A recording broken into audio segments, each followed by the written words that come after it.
بسم الله الرحمن الرحيم. ولتكن منكم أمة يدعون إلى الخير ويأمرون بالمعروف وينهون عن المنكر وأولئك هم المفلحون. کہ سورہ فاتحہ دعا ہے. سورہ فاتحہ کیا ہے؟ دعا ہے. سورہ فاتحہ کا ایک نام صلاۃ ہے. تو سورہ فاتحہ نماز کا ایک حصہ ہے، اس کا نام خود نماز ہے. اور سورہ فاتحہ شفا ہے، اس کا نام سورۃ الشفا. جی، سورہ فاتحہ کیا ہے؟ شفا ہے. اور سورہ فاتحہ کا ایک نام ہے جیسا کہ احادیث کے اندر اس کے تقریباً 8-12 نام آئے ہیں سورہ فاتحہ کے. تو سورہ فاتحہ السبع المثانی وَلَقَدْ آتَيْنَاكَ سَبْعًا مِّنَ الْمَثَانِي وَالْقُرْآنَ الْعَظِيمِ، ہم نے آپ کو بار بار پڑھی جانے والی سورہ عطا فرمائی اور قرآن عظیم عطا فرمایا. تو سورہ فاتحہ کا نام الفاتحہ ہے نا، یہ قرآن کا مقدمہ ہے. اور پورے قرآن کا نچوڑ، پورے قرآن کا دل سورہ فاتحہ. سورہ فاتحہ جب بھی آپ پڑھیں گے اللہ نے اس میں برکتیں ہی برکتیں رکھی ہیں. اسی لیے جو بھی انسان دنیا میں لا الہ الا اللہ محمد الرسول اللہ پڑھنے والا ہے، اس کو سورہ فاتحہ آتی کہ نہیں آتی؟ ہاں، چاہے کتنا بھی وہ جاہل آدمی ہے، نماز نہیں پڑھتا ہے، لیکن وہ مسلمان ہے، نیند میں اٹھا کر بولو بھائی سورہ فاتحہ پڑھو، پڑھتا ہے نہیں؟ سب کو یاد ہوتی ہے. تو یہ اللہ کی نعمت ہے. جیسے لا الہ الا اللہ ہر مسلمان کو آتا ہے، جی کچھ نہیں آتا، صرف لا الہ الا اللہ محمد رسول اللہ پڑھتا ہے. اسی طرح سورہ فاتحہ بھی اللہ تعالیٰ کی ایسی نعمت ہے، جیسے ہم ہوا میں سانس لیتے ہیں، پانی پیتے ہیں، اللہ کی نعمتیں کھاتے ہیں، ویسے ہی ہر مسلمان کو یاد ہوتی ہے. ہر مسلمان کو یہ نعمتیں ہیں کہ نہیں ہیں؟ تو اسی طرح سورہ فاتحہ بھی اللہ نے سب کو دیا، سب کو یاد ہے. جو بھی کلمہ لا الہ الا اللہ پڑھتا ہے تو ہر مسلمان کو کیا یہ سورہ فاتحہ کب پڑھنا ہے؟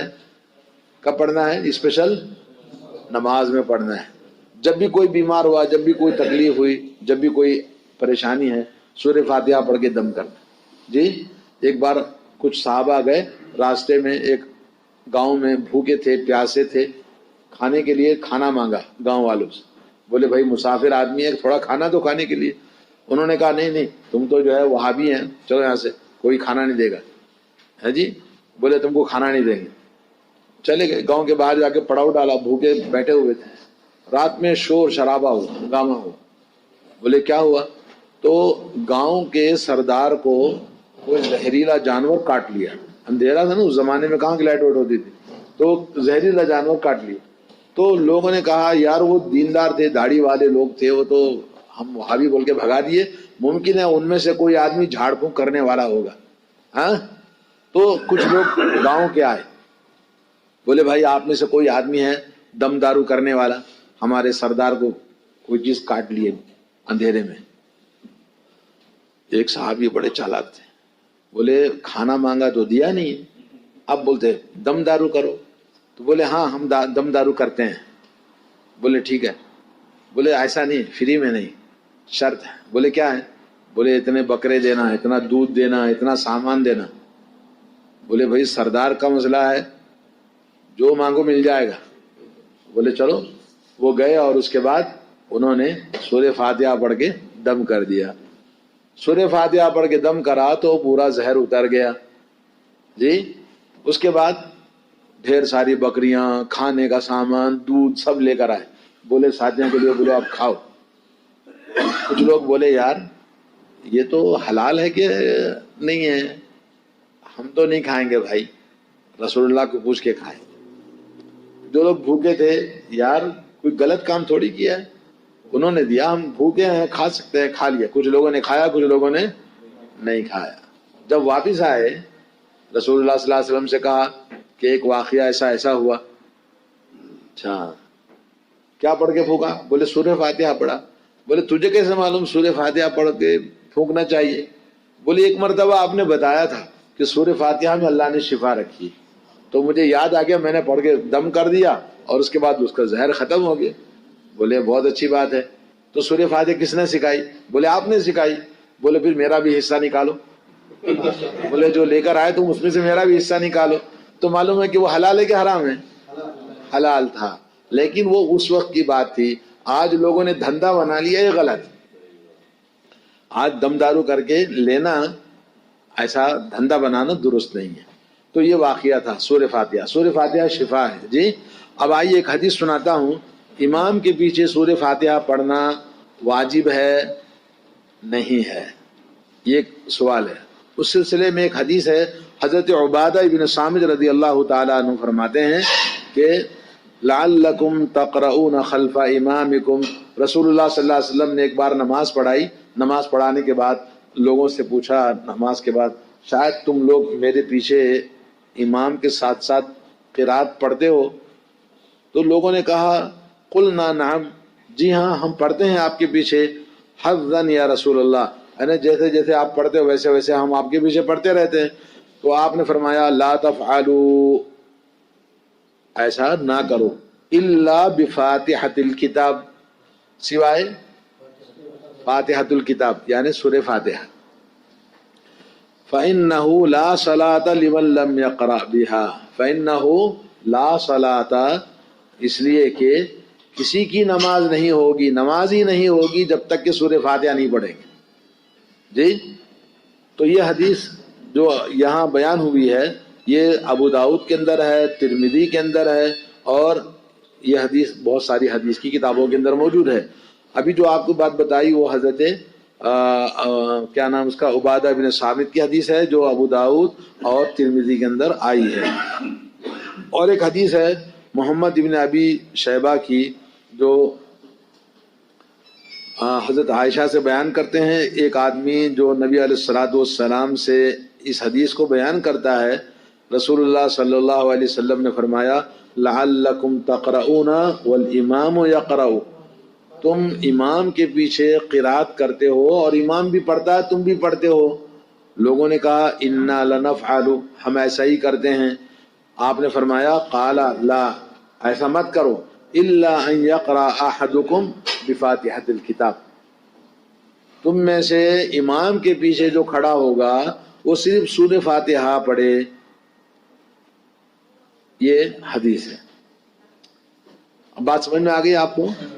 اب سوال, علماء کے درمیان اس بات کا اختلاف ہے, امام کے پیچھے جماعت جب کھڑی ہو جائے امام کے پیچھے مقتدی, سورہ فاتحہ پڑھنا کہ نہیں پڑھنا.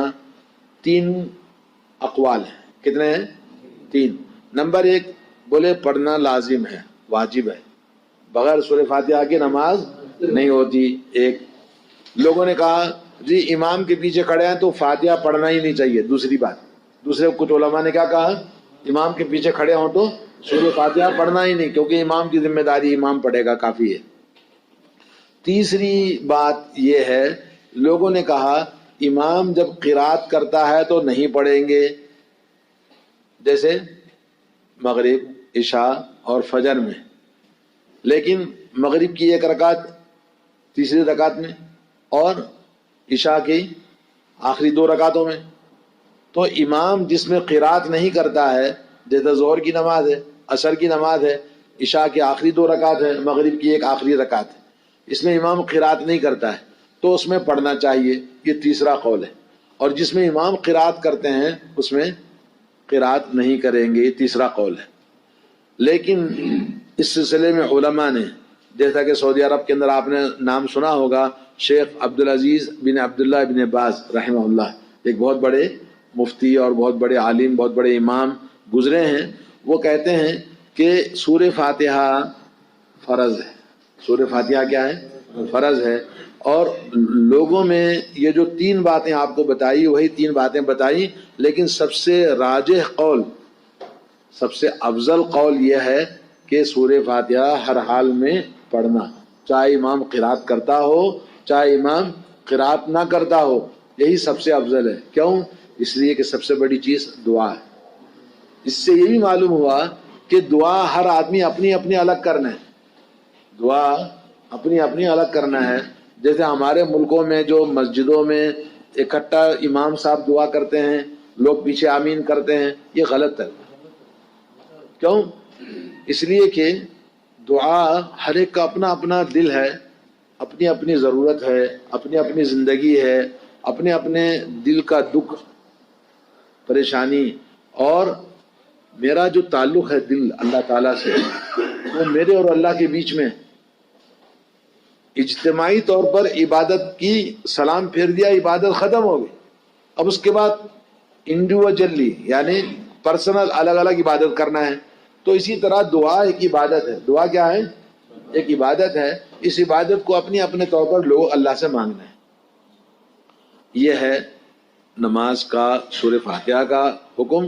اور یہ عبادت آپ نے ابھی سورہ فاتحہ کے بارے میں بہت ساری باتیں سنی.